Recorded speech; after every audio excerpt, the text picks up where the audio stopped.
يا أيها الذين آمنوا إذا نودي للصلاة من يوم الجمعة فاسعوا إلى ذكر الله وذروا البيع ذلكم خير لكم إن كنتم تعلمون بسم الله الرحمن الرحيم اللهم صل وسلم وزد وبارك ومجد وكرم على نبيك سيدي وسيد المرسلين وإمام المتقين وآله الطاهرين المعصومين مشهدين الكرام السلام عليكم ورحمة الله تعالى وبركاته بديهم بيجمعي أماد دلي دلبا مسافة على كشي عناك هنا ناك نيما ناك بركة على كشورون وكلين نبلا جلين كان بجمع الدنيا بركة مينا anga batu kelewo anga seli kelewo shungelewo sarakati bolewo anga zikiru ya rabbi alaka bela jele mine anye ka anvara ka jonyuma unga ni bidon horomai anga bijuma kutuba hukmu konnana ami bamako quartier mi nabi wele ko daravela shirifi uka misrila anga almami ba bala min haidara ale deye misri almami ye samba fla anintan woroina aye kutuba belebele kanye kutuba mi na kumana walanda mi na charimbe anga jamana kono bi na kembe dimson wasokoye makoroba yere otina teble oti walanda were jenayadu dalba masaka qur'an sanma yemin vo jenaya ko bunaku kan kata se alakirabaka hadisa uma maya rabbana la kase hake mimma nyangata mimidda jenaya keba kajiyana ya ninga ta to dai kala haraika don shirfike adda dona nimbela jelena anye min soroye angeje ka ulaje nyonve ambade aslameu ankelen ko fe ka Allah subhanahu wa ta'ala tanu ambe nema ni kishi ambo nyini Allah subhanahu wa ta'ala fe ala ko ke aka jon suganti lenka jomiye ala ka jon folo enu ala kra Muhammad sallallahu alaihi wasallam o ko fe au adamadeun aw kasran alanye aw kado ka fo aw bela jelen bena sa abe singata Allah subhanahu wa ta'ala ma abaw kelengelen bela jelen sara aka baraka tawla anyuma ana juguma ako aw kasran jeneyanye aka yoroma jenya ka bo jeneya kelima mungoso adola aw bena ke kishi bagaye ka kishi ka bo janama ma adola aw bena ke niyoro soro bagaye abe niyoro soro ni aljine doniye ala ko noga an islamowi ayaw yarakun tanga jeneyama Allah subhanahu wa ta'ala ka kumakan koso kumakan mi ni Allah subhanahu wa ta'ala fo suratul isra'ila noye alakra Muhammad sallallahu alaihi wasallam aka shufe tama suran alako ako aw kana mado jeneyala ako aka yoroma jenya ka bo jeneyala aka na mado ala ikado jeneya min fle ne ko chieni ne do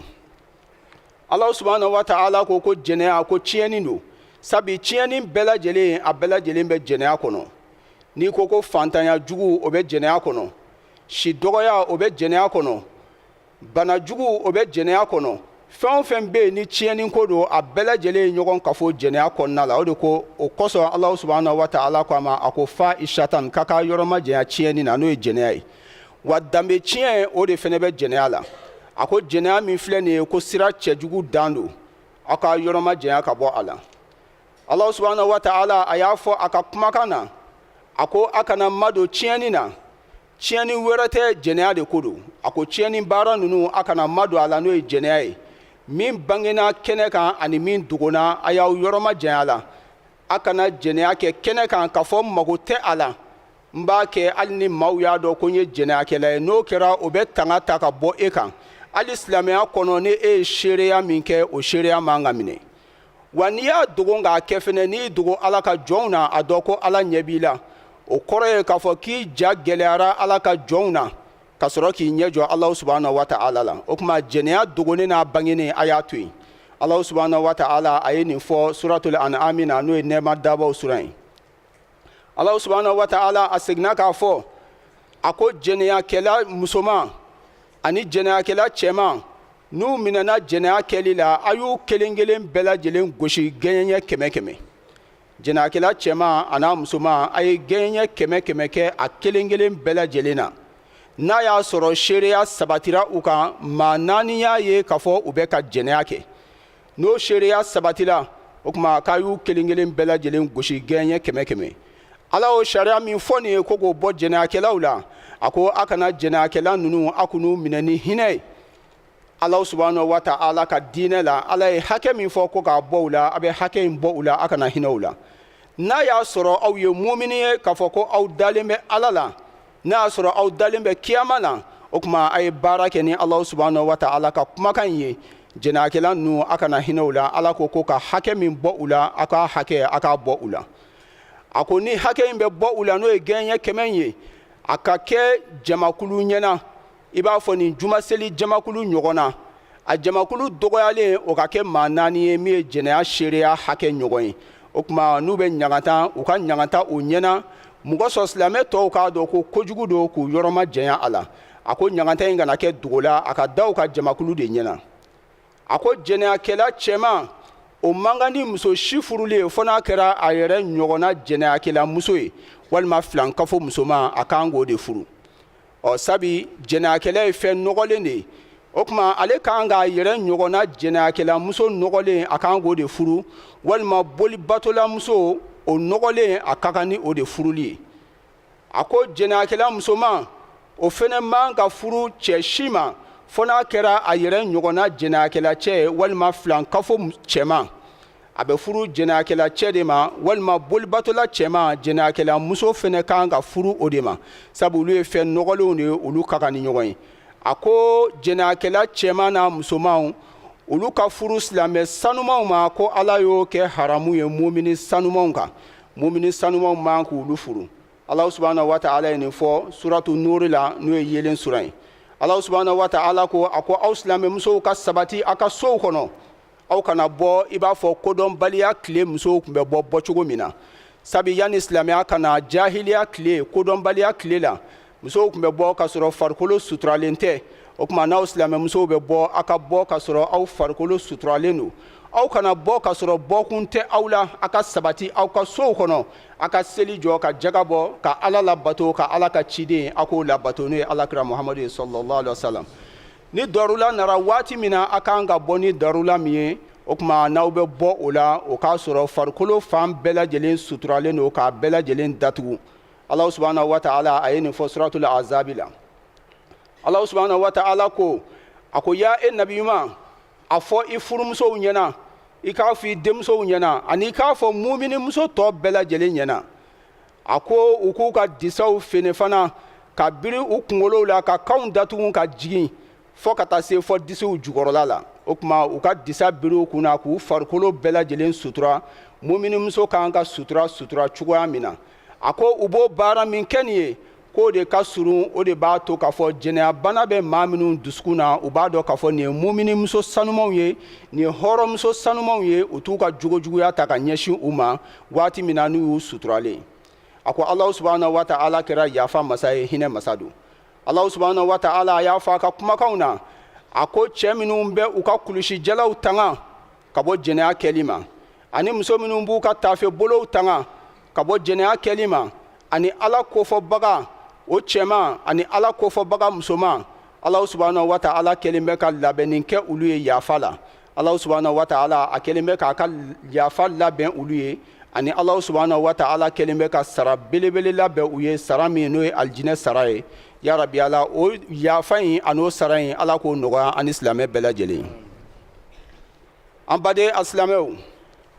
ala tanunen kɔfɛ an fɛ kutuba kun filanan na ka sɔli kɛ alakira muhamadu ka sallallahu alaihi wa sallam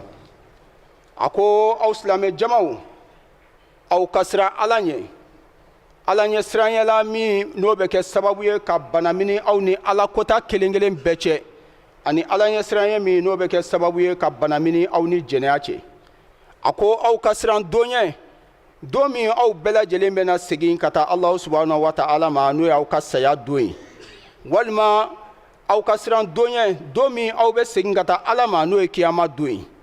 o tuma aw ka siran nin don ɲɛ a ko ala subhanahu wa ta'ala a bɛna dafali kɛ ni kelen kelen bɛɛ lajɛlen i ye fɛn min baara adamaden kelen kelen bɛɛ i ye fɛn min baara ala b'a sara dafalen di i ma ni ɲuman don ala b'a sara dafalen d'i ma foyi t'a jɛ wa ni juguman don ni ala ma yafa fɛn o fɛn ma i k'a dɔn i b'o sara dafalen sɔrɔ i ɲɛ ala k'an taw kɛ ɲuman ye a ko ala subhanahu wa ta'ala a tɛ maa si tɔɲɔ o kuma k'an ka sira o don ye n'o y'an kelen kelen bɛɛ ka saya don ye walima kiyama don. Allah subhanahu wa ta'ala a ye nin fɔ suratul bakara la n'o ye misi suran ye. A ko an ka siran jɛnɛya ɲɛ, an k'an yɔrɔ ma jɛnya ka bɔ jɛnɛya kɛli la. A ko i k'a dɔn jɛnɛya min filɛ nin ye ko baara jugu dan don. Alakira Muhammad sallallahu alaihi wa sallam a ka kumakan kosɔn. Alakira ko a ko jurumu si tɛ yen filankafoya kɔfɛ ka fɛn wɛrɛ bato ka fara Allah subhanahu wa ta'ala belebeleba in kan. A ko jurumu si tɛ yen o kɔfɛ jurumu min ka bon ka tɛmɛ cɛ k'i ka lawaji bila muso ka tafe bolo la, tafe bolo min n'a dagalen t'i ye. Allah subhanahu wa ta'ala ma muso min daga i ye e k'i ka lawaji bila o muso in ka tafe bolo la. A ko filankafoya kɔfɛ Alakira ko jurumu si tɛ yen jurumu min ka bon ka tɛmɛ o kan. Kira min n'a tɛ nkalon tigɛ abada, nkalon ma deli ka boli a nɛn kan. Allah subhanahu wa ta'ala ko kira min ma wa ma yantiku anil hawa in huwa illa wahyun yuha. O kira in o ka kumakan de ye nin ye. A ko jɛnɛya k'i ka lawaji bila muso ka tafe bolo la, muso min tɛ furumuso y'a dagalen t'i ye, k'o de jurumu ka bon ka tɛmɛ jurumu bɛɛ ka filankafoya kɔfɛ. Nin ye Ahmadu ka mafilɛli ye. A ko a mafilela ka bɔ Alakira Muhammad la sallallahu alaihi wa sallam. A ko ya aw silamɛ jamaw, a ko aw ka siran jɛnɛya ɲɛ, sabi jɛnɛya min filɛ nin ye ko koɲɛ 6 o de bɛ jɛnɛya kɛli la. Saba bɛ yen Ala b'o da i ka diɲɛ na, wa saba bɛ yen o b'i sɔrɔ kiyama. A ko saba min bɛ yen n'o b'i sɔrɔ diɲɛ na, a ko jɛnɛyakɛla nɔrɔ min kan ka ye silamɛ ɲɛda la, Ala b'o nɔrɔ wuli ka bɔ i ɲɛda la. O nɔrɔ in de bɛ kɛ sababu ye ka bonya da silamɛkɛ kan. O kuma ni Allah subhanahu wa ta'ala n'a o nɔrɔ wuli ka bɔ yen, i b'a sɔrɔ maa min dɔnnen bɛ jɛnɛya la, i b'a sɔrɔ Ala yɛrɛ furumuso t'a bonya, a den t'a bonya. Maa o maa bɛ yen n'o kan k'a bonya, Ala bɛ bonya wuli ka bɔ a kan, a bɛ kɛ maa dɔgɔyalen k'a kɛ maa lagosilen. O kuma Allah subhanahu wa ta'ala a bɛ dɔgɔyama se i ma. O y'a fɔlɔfɔlɔ ye min b'i sɔrɔ diɲɛ na. Ani si dɔgɔya, jɛnɛya bɛ kɛ sababu ye k'o se adamaden ma. O sabatilen don, jɛnɛya ale de bɛna ni banajugu bɛɛ lajɛlen ye. O kuma banajugu kɔni o ni si dɔgɔya o de bɛ ɲɔgɔn fɛ. A ko wa fantanya dumelen, jɛnɛya b'o se adamaden ma diɲɛ kɔnɔ yan. Jɛnɛya mana sabati du o du kɔnɔ, hali ni nafolo b'a kɔnɔ, fantanya bɛ don a kɔnɔ. N'a sabatira dugu o dugu kɔnɔ, o dugu bɛ fantanya. Ni jɛnɛya banbali sabatira jamana o jamana na, o jamana bɛ kɛ fantan jamana ye. O kuma k'a bɛ fantanya dumelen a b'o se a kɛbaga ma. Alakira ko o ye koɲɛ saba ye jɛnɛya bɛ min kɛ a kɛbaga la diɲɛ kɔnɔ yan. A ko fɛn saba min bɛ yen n'a b'o kɛ a kɛbaga la kiyama don ni Allah subhanahu wa ta'ala b'o da i kan, a ko i ka fɛsɛfɛsɛli o bɛ gɛlɛya. Maa o maa kiyama don ni Allah subhanahu wa ta'ala y'i ka fɛsɛfɛsɛli gɛlɛya, i k'a dɔn i tɛ kisi dɛ, i bɛ minɛ. A ko o kɔfɛ k'i ɲagantan jahanama kɔnɔ, jɛnɛya a b'o se adamaden ma. Ani Ala ka dimi a b'o wajibiya Allah subhanahu wa ta'ala kan. O ye fɛn saba ye a b'o kɛ adamaden na kiyama don na. A bɛ saba, Allah subhanahu wa ta'ala bɛ saba k'i la diɲɛ na yan ka saba da i ka kiyama. A ko a mafilela Alakira Muhammad sallallahu alaihi wa sallam a ka kumakanw na. A ko jahanamadenw donnen jahanama kɔnɔ, u bɛ kasa gɛlɛn dɔ mɛn jahanama kɔnɔ, kasa min ka gon ka tɛmɛ hali jahanama yɛrɛ kasa kan. Jahanamadenw b'u dama kasi. A ko nin ye mun kasa gɛlɛn ye tan?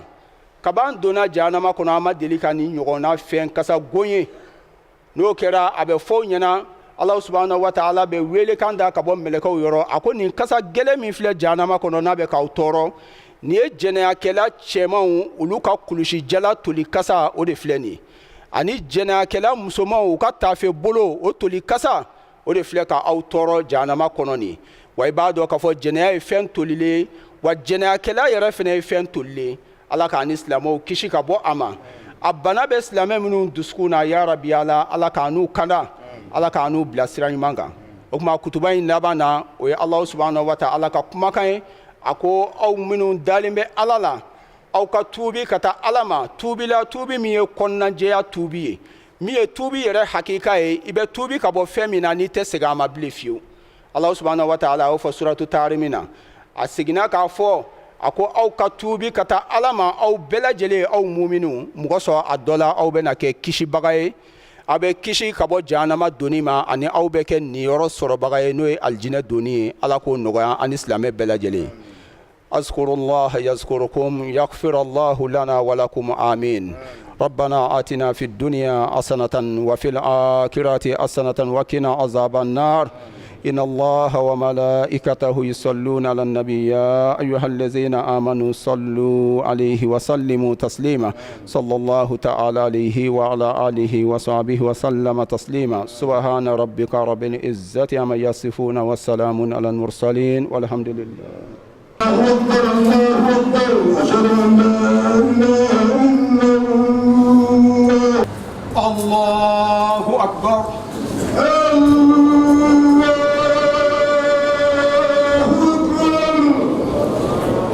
بسم الله الرحمن الرحيم الحمد لله رب العالمين الرحمن الرحيم مالك يوم الدين إياك نعبد وإياك نستعين اهدنا الصراط المستقيم صراط الذين أنعمت عليهم غير المغضوب عليهم ولا الضالين. لا إكراه في الدين قد تبين الرشد من الغي فمن يكفر بالطاغوت ويؤمن بالله فقد استمسك بالعروة الوثقى لا انفصام الله والله السميع العليم. الله أكبر. الله أكبر. سمع الله لمن حمده. اللهم ربنا ولك الحمد. الله أكبر. الله أكبر. الله أكبر.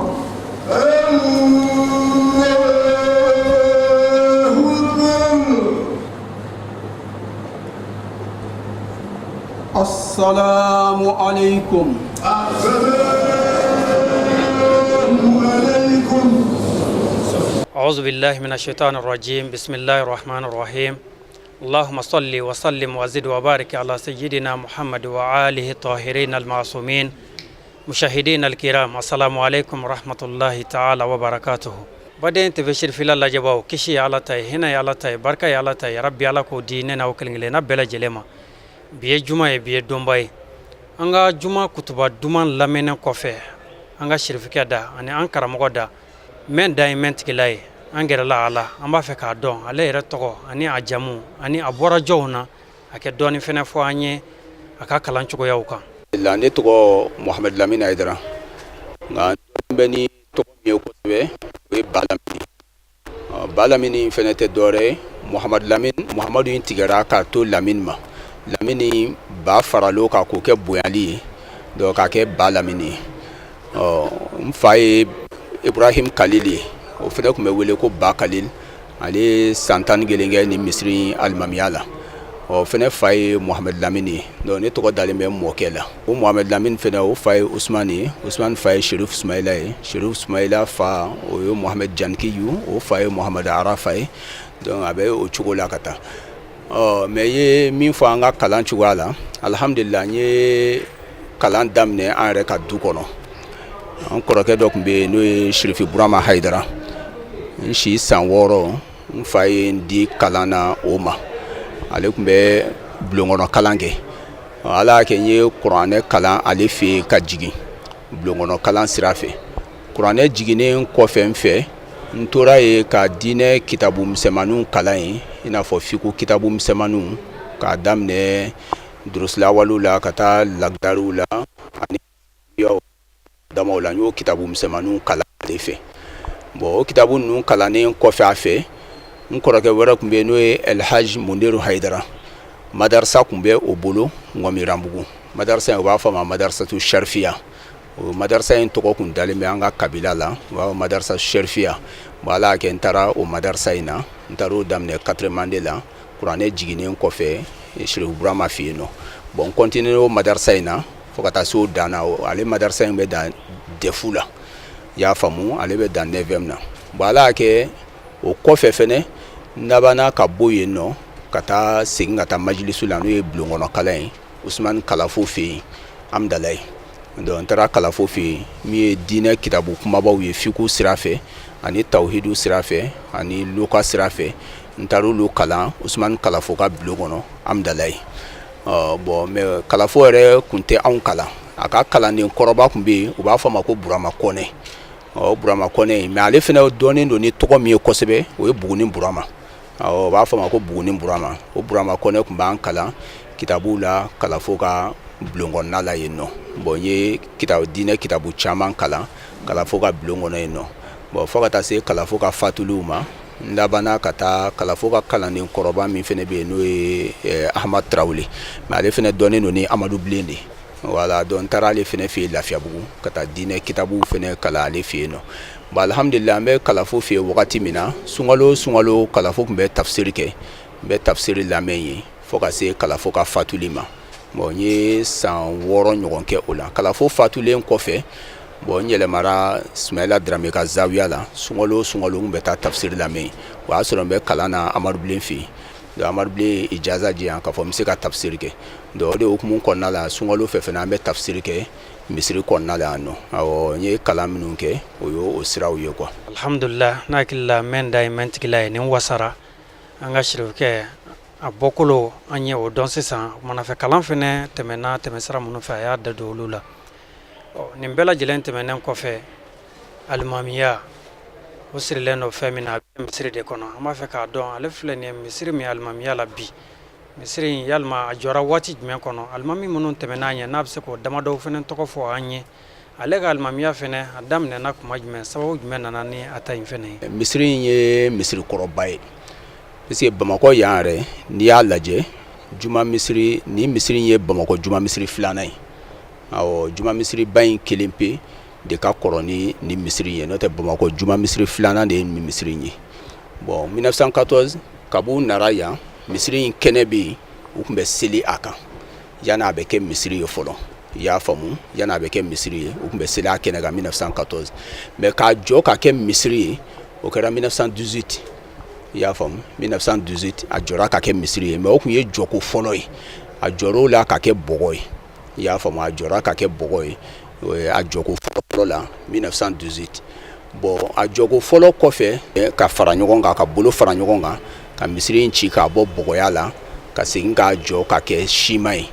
o kɛra 1960 awɔ o kɛra 1960 voilà n'i y'a lajɛ a fila ni ɲɔgɔn cɛ a bɛ b'a fɔ san 40 ni san 4 u ni ɲɔgɔn cɛ o fɔlɔfɔlɔ nana kɛra bɔgɔ ye o ni sisan cɛ n'i y'o jate lajɛ san 2 dɔrɔn de b'o jɛ san 100 la i y'a faamu bon Ala y'a kɛ o kɔnɔna la alimami minnu nar'o kɔnɔ bon alimami 9 don ne kan ka kɛ alimami 10nan ye i y'a fɔ n'o ye Basala Traoré ani Mawulayi Suleman u b'a fɔ Mawulayi Suleman Ayidara ani Didi Touré ani Abdoulaye Ayidara ani Cɛmɔgɔ Traoré ani Ba Kalilu Ayidara ani Balikadi Ayidara ani Muhammed Lamine Ayidara u b'a fɔ ma ko Ba ani Musa Ayidara donc Musa Ayidara de tun bɛ imamiya la ale de fatura kɔsa in na sɔrɔ cogo min na o kɛra tafsiri sira de fɛ n mana misiri kɔnɔ k'a fɔ ko n bɛna alimamiya kama walima n bɛna nayibuya kama n fa tun bɛ tafsiri kɛ yan nɔ bon tafsiri in fɛnɛ ye tafsiri kɔrɔba ye tafsiri fɛnɛ bɛ misiri in kɔnɔ yan nɔ sunkalo fɛ a bɛ kɛ a ka ca san 60 ye i y'a faamu an fakɔrɔba dɔw tɛmɛna n'o ye Naziru ye olu tun b'a kɛ bon olu kɔfɛ ne fa Ba Kalilu o nana san 30 ni kɔ kɛ o b'a kɛ i y'a faamu bon ale ka kolotala o fɛnɛ kɛra Bamakɔkura imami ye bon Ala y'a kɛ o ye misiri bila ka yɛlɛma ye bon ale bɛna yɛlɛma yen wagati min na donc ne nana misiri kɔnɔ pour que sunkalo fɛ n bɛ tafsiri kolota bon Ala y'a kɛ ne nana t'o la an kɔrɔkɛ n'o ye Balikari Hayidara donc o fatulen kɔfɛ Ba Hayidara ka imamiya wagati la donc ne nana kɛ nayibu ye o wagati la misiri kɔnɔna la voilà o wagati la ne nana kɛ nayibu ye o nayibuya fɛnɛ ni sisan cɛ awɔ nayibuya daminɛ ni sisan cɛ n'i y'a jate minɛ a bɛ se san 14 jate bon ne kɛra imam ye ɲinan yɛrɛ de a ma mɛn o. fila lajɛbaw ni ne sɔrɔla ka lasaw ma juma kutuba émission kɛnɛ kan bi an nana juma min seli Bamakɔ quartier la min n'a bɛ wele ko Daravela Sherifiw ka misiri la ka deli Ala fɛ Ala ka juma caman yira an na an b'a fɔ a k'an bɛn fi amanillah. يا أيها الذين آمنوا إذا نودي للصلاة من يوم الجمعة فاسعوا إلى ذكر الله وذروا البيع ذلكم خير لكم إن كنتم تعلمون. فإذا